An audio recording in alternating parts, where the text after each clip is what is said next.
साथियों नमस्कार, मैं Rajendra Kumar news point of view से आपका स्वागत है हमारे नियमित कार्यक्रम आपका मुद्दा में। क्या हम व्यवस्थागत गुलामी में नहीं जी रहे हैं? गुलाम कौन है? जैसे भेड़, हमको भेड़ों की तरह हकाला नहीं जा रहा है? हमारी ही व्यवस्था के दो चार लोग कभी हमको डंडे से डराकर, कभी पुचकार कर, कभी सब्ज बाग दिखाकर हमको हकाल नहीं रहे हैं और हम गुलामों की तरह उनके आदेशों का पालन करते रहते हैं। पूरे हिंदुस्तान का आम आदमी जैसे एक बड़ी जेल में रह रहा हो, जहाँ कैदियों की एक जैसी बेड़ियाँ होती हैं, एक जैसे कपड़े होते हैं, एक जैसी व्यवस्था होती है और जेलर और उसके कुछ गिनती के लोग जेल में बंद गुलामों को अपने इशारों पर नचाते रहते हैं। आप अपनी ज़िंदगी पर गौर करिएगा। व्यवस्थागत रूप से हम एक जैसे ही पढ़ाई करते हैं, हम सब लोग एक जैसे ही स्कूल में जाते हैं।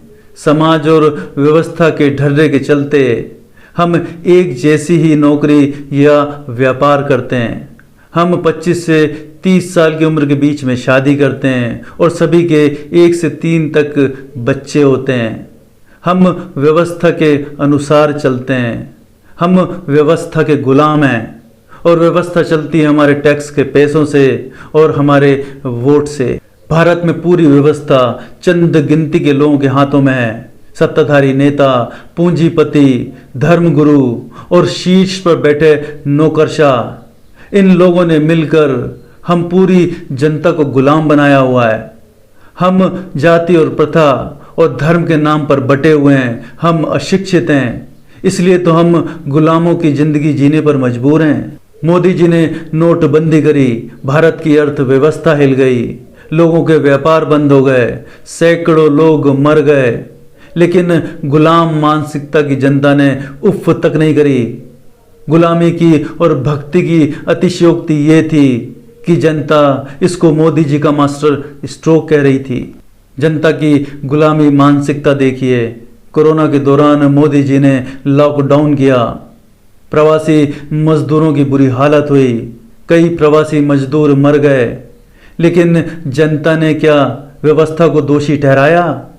ऐसे ही कोरोना के दौरान ऑक्सीजन की कमी से लाखों लोग बेमौत मर गए। क्या किसी ने मोदी एंड कंपनी को दोषी माना? इसलिए नहीं माना कि भक्तों और गुलामों की आंखों पर पट्टी बंधी है। यहीं से अधिनायकवाद की शुरुआत होती है, यहीं से तानाशाही की शुरुआत होती है। जब जनता मूर्ख बनने को तैयार हो तो नेता मूर्ख क्यों नहीं बनाएगा? जब चीन की घुसपैठ को लेकर मोदी जी ने कहा था कि हमारे जमीन पर, हमारे देश में, हमारी सीमा के अंदर कोई नहीं घुसा, लेकिन विपक्ष ने इसके कई प्रमाण दिए कि चीन हमारी जमीन में घुसकर उसने गांव बना लिया है। लेकिन जनता ने इसका कोई विरोध किया? जनता ने इसका कोई संज्ञान लिया? बल्कि जनता ने तो मोदी जी को गुजरात में जिता दिया। किसानों ने 3 काले कानूनों के खिलाफ 1 साल तक धरना दिया, लेकिन मोदी जी नहीं पसीजे, क्योंकि मोदी जी जानते थे कि जनता पर कितने भी जुल्म कर लो, लेकिन गुलाम जनता उन्हें वोट देगी।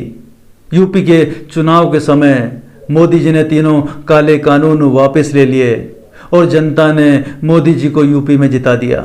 ऐसे हालातों में मोदी जी का अहंकार बढ़ना ही था और वो बढ़ता ही गया।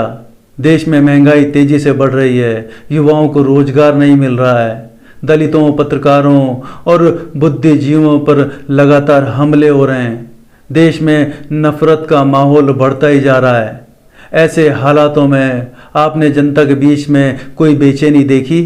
देश पर कर्ज बढ़ रहा है, गरीबी बढ़ रही है, लोकतंत्र खत्म हो रहा है, अदानी जैसे पूंजीपतियों को देश बेचा जा रहा है, ब्रजभूषण जैसे बलात्कारियों को बचाया जा रहा है, मणिपुर में जातिगत हिंसा थमने का नाम ही नहीं ले रही है, भारत देश के अमीर लोग देश छोड़ के भाग रहे हैं, शिक्षा की व्यवस्था जर्जर हालत में है।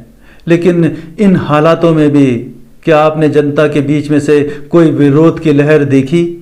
इस देश की बर्बादी में व्यवस्था दोषी है, सत्ता दोषी है, मोदी जी दोषी हैं, पूंजीपति दोषी हैं और पूंजीपति की मीडिया दोषी है, और वो धर्म गुरु दोषी हैं जिन्होंने धर्म के नाम पर जनता को बरगलाए रखा, और वो नौकरशाह दोषी हैं जो इस अधिनायक व्यवस्था को बनाए रखने में जिन्होंने कोई चूक नहीं करी। लेकिन सबसे बड़ी दोषी जनता है जो मोदी जी को भगवान मान बैठी और मोदी जी की हर गलती को माफ करती चली गई। नमस्कार।